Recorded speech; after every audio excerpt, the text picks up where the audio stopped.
Om Swastiastu.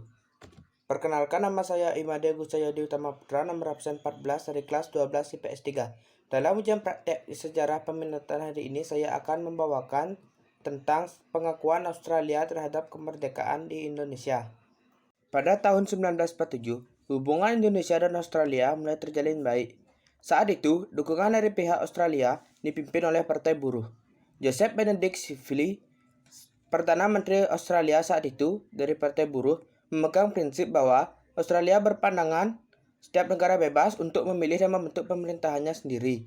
Hal itu tersebut menunjukkan bahwa pemerintah Australia menolak segala bentuk kekerasan yang dilakukan terhadap negara yang sudah merdeka. Untuk lebih lanjut, marilah kita simak video berikut ini. Bagi yang belum subscribe, untuk menekan subscribe, like, dan share, kemudian tekan tanda lonceng agar tidak ketinggalan konten yang terbaru bermanfaat dari kami. Nah, kali ini kita lanjutkan membahas tentang kedaulatan Indonesia, bagaimana mendapatkan pengakuan dari Australia. Usaha-usaha pemerintah Belanda untuk meneguhkan kembali kendali kolonialnya di Indonesia di antara tahun 1945 hingga tahun 1949 benar-benar dihalangi oleh Serikat Buruh dan pemerintah Australia yang saat itu dikuasai Partai Buruh. Setidaknya terdapat dua peristiwa penting yang menunjukkan dukungan pemerintah untuk pemerintah Indonesia dalam mencegah kembalinya penjajahan Belanda, yaitu sebagai berikut. Yang pertama, adanya pemboikotan terhadap kapal-kapal Belanda yang memuat senjata untuk dibawa ke Indonesia. Pemboikotan ini diprakarsai oleh cabang Brisbane dari Waterside Worker Federation atau WWF, Federasi Pekerja Pesisir Australia. Yang kedua, partisipasi aktif Australia untuk menyelesaikan sengketa Indonesia Belanda dan bersungguh-sungguh mendukung Indonesia menentang Belanda. Hal ini dapat dilihat dari sikap anggota Australia dalam Komisi Jasa-Jasa Baik Perserikatan Bangsa-Bangsa untuk Indonesia.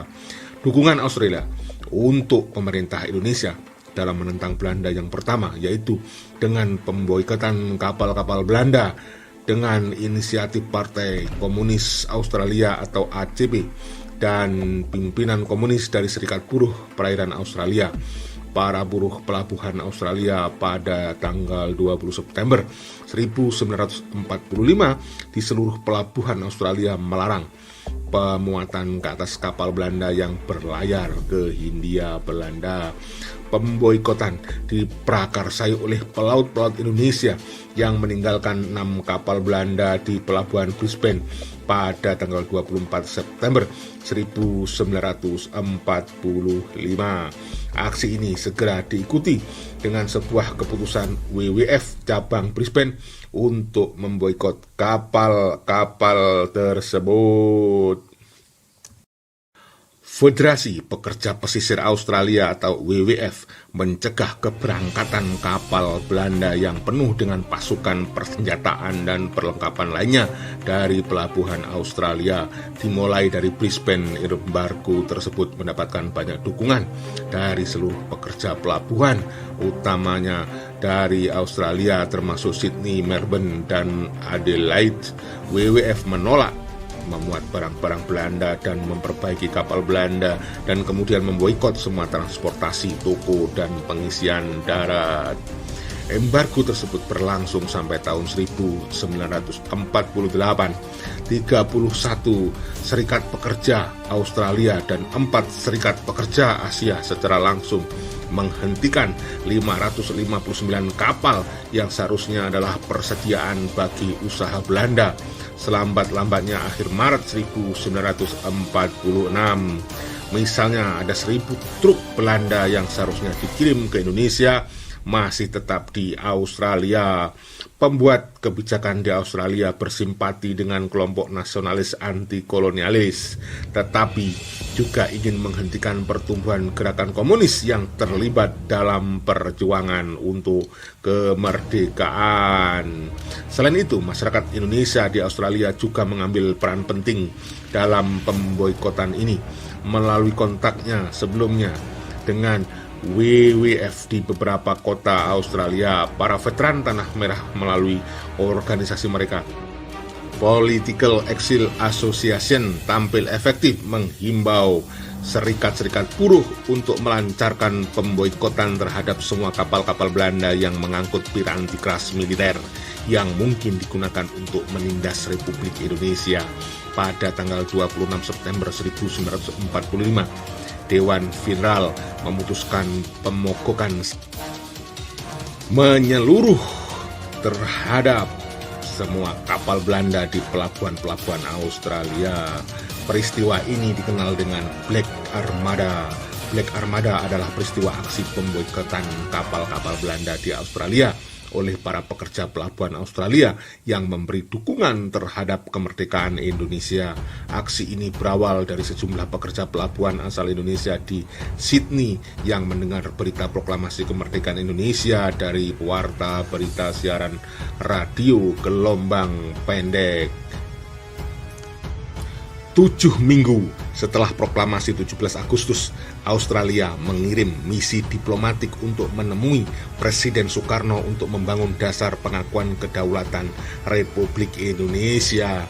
Kami negara asing pertama yang melakukan kontak, namun komandan pasukan sekutu di Indonesia yang sedang mempersiapkan kembalinya kontrol Belanda menolak untuk menerima misi Australia dan mendeportasi anggotanya dengan pesawat militer ke Singapura, kata Gary Quinlan.